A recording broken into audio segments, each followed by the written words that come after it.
It's Pajama Life with our review of Washington Black and War of the Worlds. Let's go.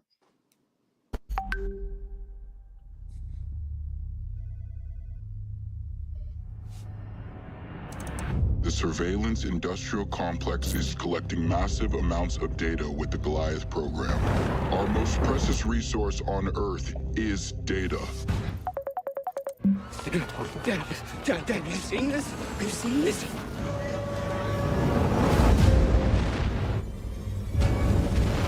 Can you tell yet what they're comprised of? No, sir. I've never seen anything like this. Eyewitness video is coming in from all over the world. Terrifying machines rising out of these meteors. Get away from that! Get out of there!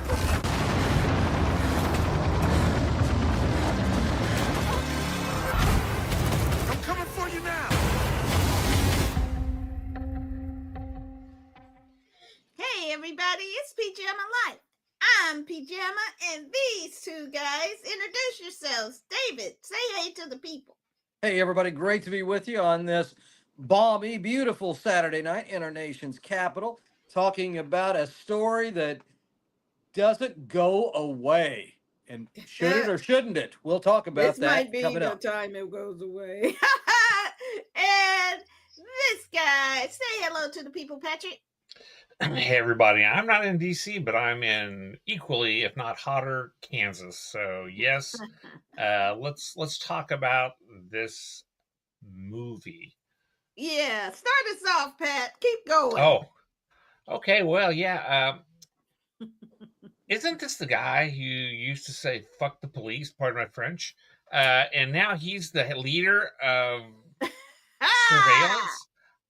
First off, granted, you're going to have a certain amount of suspension of disbelief when you're watching a movie about aliens eating data like food, which I'm still, it was just all over the damn place. And it was just, I thought that was the most creative part of it, actually.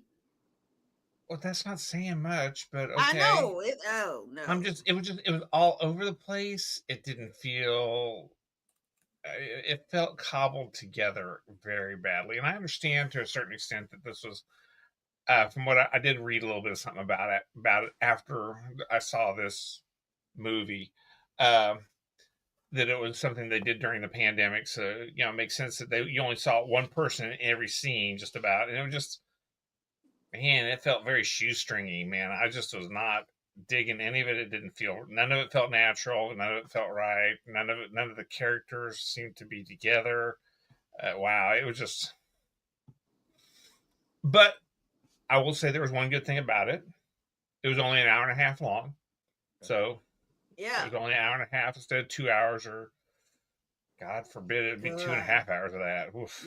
I mean, it was I see what they were trying to do. They just didn't do it very well or at all. I mean, trying to be cheap on the putting people together. So let's make it like a documentary type of thing with all these kind of, computer things. And wow, it's cool. And I'm like, really? And all these people, just how easy it was to hack into all this stuff. I'm just like, get out of here.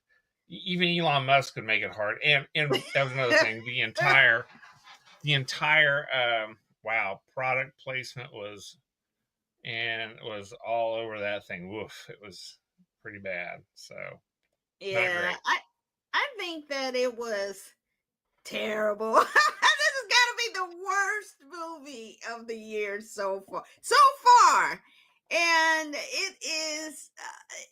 And I really think it probably should have come out during the pandemic, because it would have been more relatable.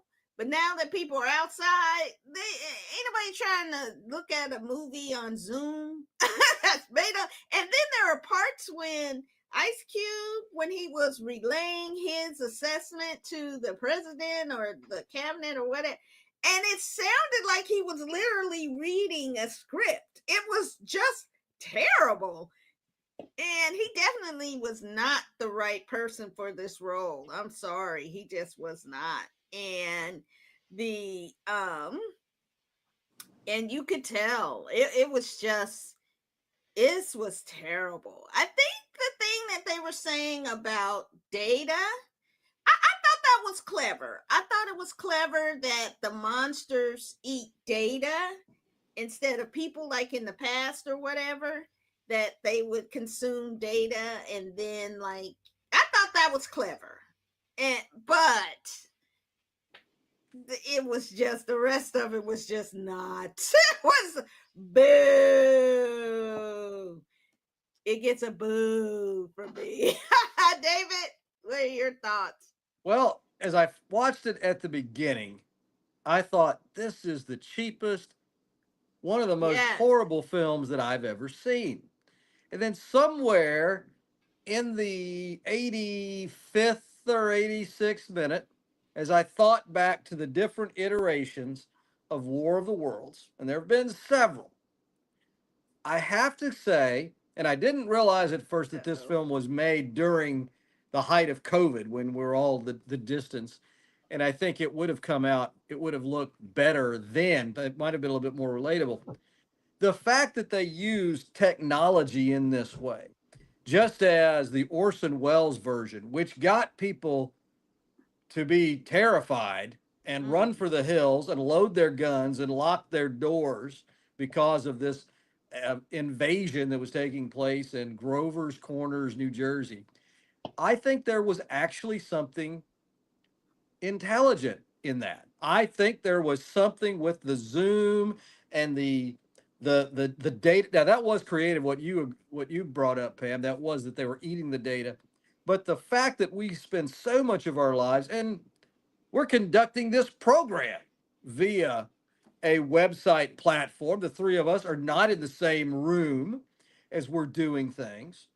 Uh, I think there is some truth to it, though. I wouldn't be surprised if it, because that it's smarter than it is on the surface at the deep down. I actually think there's a great chance for some Sharknado-esque sequels that they can Oh do some God. really bad, ugly, Oh awful no. stuff with this. And it Not, might it's be just You know, so you know. thought-provoking. embarrassing. I don't think that they will. Well, It's well, the with one Sharknado and movie. all these, I'm sorry, Sharknado and all these other movies, they know they're stupid, and they Yeah, are. It is definitely tongue in cheek. This thing was all ate up with serious. its own seriousness. It knew it was like, oh, this is a great movie. And there was Well, Well, the none of that, first none of that whimsical. Sharknado There was did take itself somewhat seriously. By the time David Hasselhoff was an astronaut and there were ah! lasers being shot off the sharks, no. I mean, Al Oh Roker my hammed God. it up. But we But need something like a Sharknado, like a summer goofball kind of thing. But this wasn't it. It no, it was too either should have serious. leaned more into comedy, or they should have just scrapped the Zoom part of it and did it live, and then it would have made more sense. But I think that this was definitely not worth you watching it. Um, don't buy. I watched it twice to try and support and give people what you. Yeah, it was the. You know, I caught myself laughing at the fact that they're on Microsoft Teams saying, "Come to the Zoom meeting," and I'm like, Yes, you got they a got. free promo. I'm just like, Microsoft Teams has its own video thing. If you want to do that, why are we? What the heck? I These know. people, these are the leaders of our technology. They don't. I'm just like, well, the irony was when this film was being made, the executive office of the president was using Zoom, while Yep. many federal agencies were actually prohibited from Right. using Zoom. So the Exactly. fact that somebody was on Microsoft and then going and saying, get on Zoom, Yep. is actually the way the government really would have been working with the Yeah. EOP I at the defer to beginning of your this. expertise. Yep, Yeah. Just that was true, because I remember the missive that came out that said, "Don't use Zoom. Right. They're hacking us through Zoom." It was just crazy. Anyway, this is a bust. Don't bother. I see why it's. Oh, I guess now it got a 0% on Rotten Tomatoes, but I hear now it's up to 4%. So That's a shame. Stick with a zero. If you're at zero, and if you like it, you want to make sure that it stays at zero. 0. I Those mean, that's something too. thoughtless So people to bump it up at all. And definitely don't check out War of the Worlds. Don't do it to yourself unless you're a masochist. All right, next up is Washington Black on Hulu. Let's take a look. From the Halifax. Everybody step off with their own story. Boy, do I got one for you. Tell me your name. George Washington Black. You're going to be working with me from here on out. We must leave. Do you understand? It is time to fly.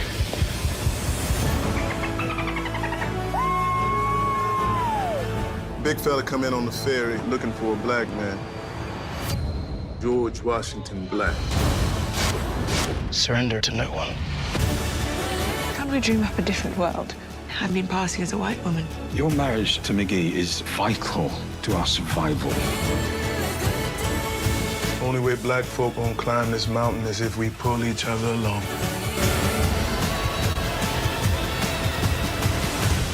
I'm going to change the world. And that's what you gonna do. I don't know. For me, I'm just a little exhausted from slave movies. And so I don't really care for them. It was an interesting story. And it's based on a true story. And so there's that, and it's based on a book. So it does have that going for it. I think it has some great acting and interesting things about the movie, and it certainly looked beautiful. It looked like it had Disney money behind it. Yep. But just on a personal thing for me, I'm just not into trauma porn anymore, like this kind of stuff. And so it just took me a while to watch it because I don't want to see slave masters. And that guy, Titch, I mean, at the beginning, he's talking to people about he's going to peel their skin from their bones if they leave his plantation. And then the next move, he's like some kind of hero or something, carrying this little boy around all this day. I was like, what the F?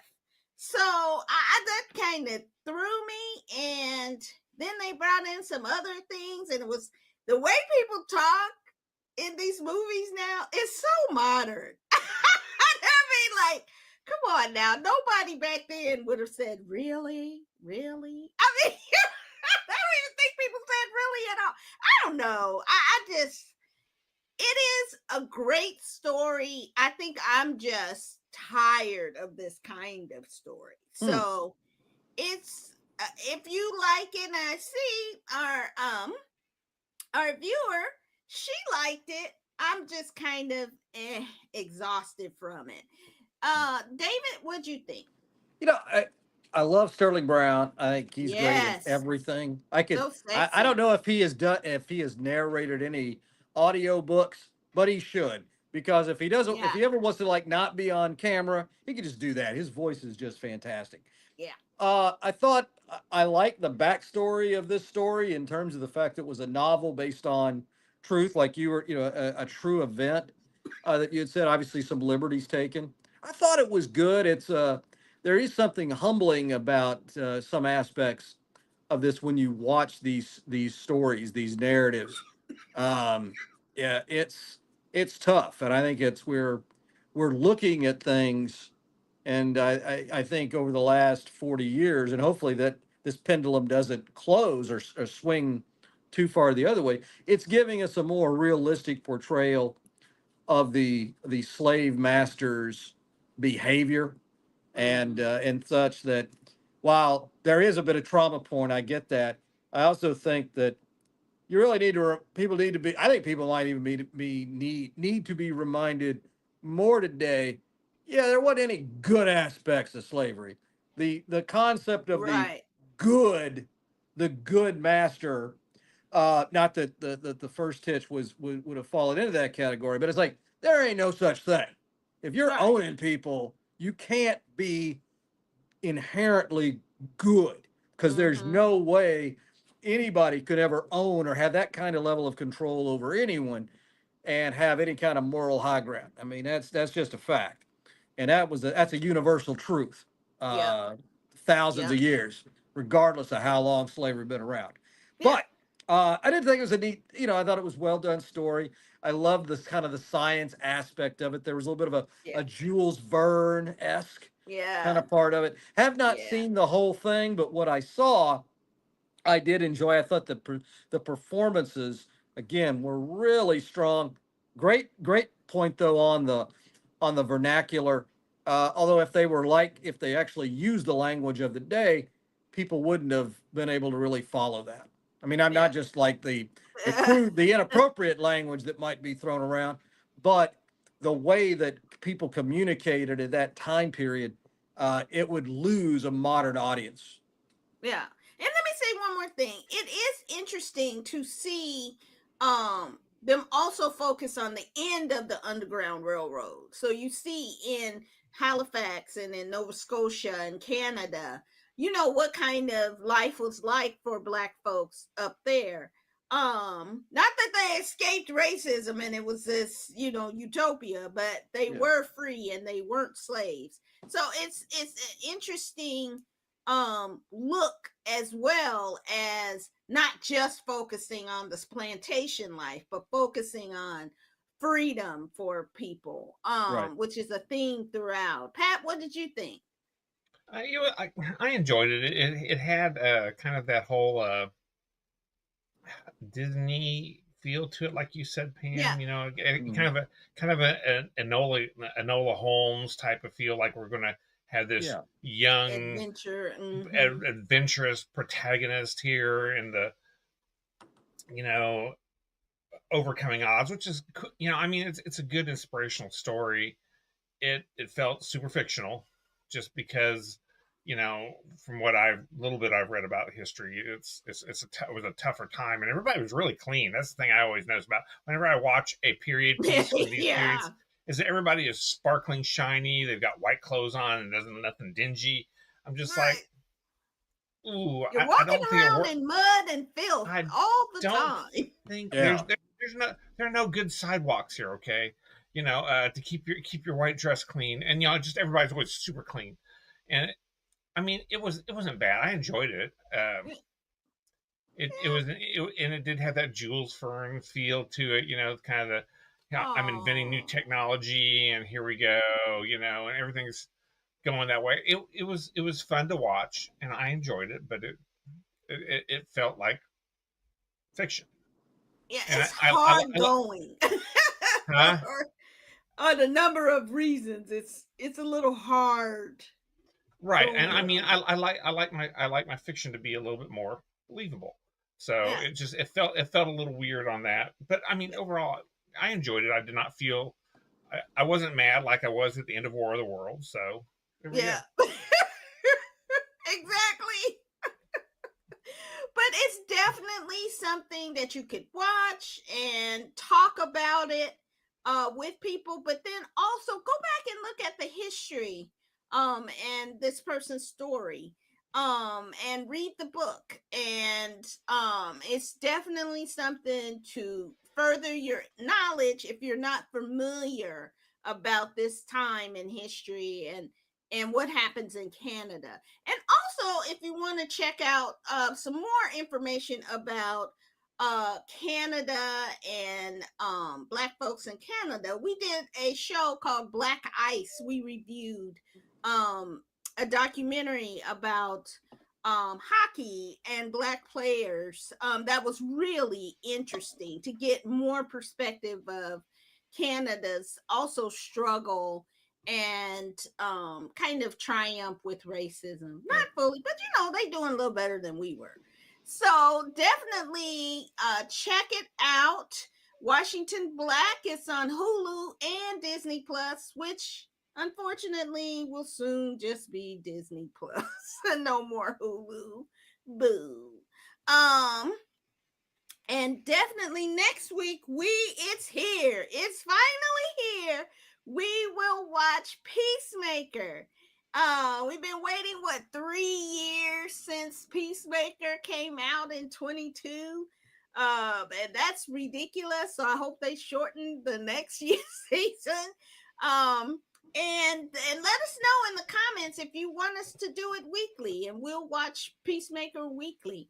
Next, and we'll also check out the new animated Marvel series, Eyes of Wakanda. I'm looking forward to that. If it was anything like Ianu was, which I did a short video on, this is gonna be really interesting because it talks about the war dogs in Wakanda. So I'm really interested in that.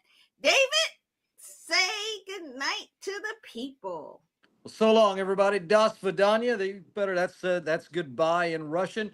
You might need to learn a little bit of that in the next few years. So just throwing that out there for no particular reason at all. Have a great week, everybody. And Patrick, say goodnight to the people. Good night, everybody, or as I would sometimes call you, Tovarish. All my good comrades out there. So I got you, bro. Oh no, I'm not saying none of that. But it is National Rum Day, so we're doing a little rum tonight, and hopefully you have fun. It's Inkwell Week in Martha's Vineyard. I just had a chance to go there. I'll have some videos posted soon about it. And you take care. We'll see you next time. Bye.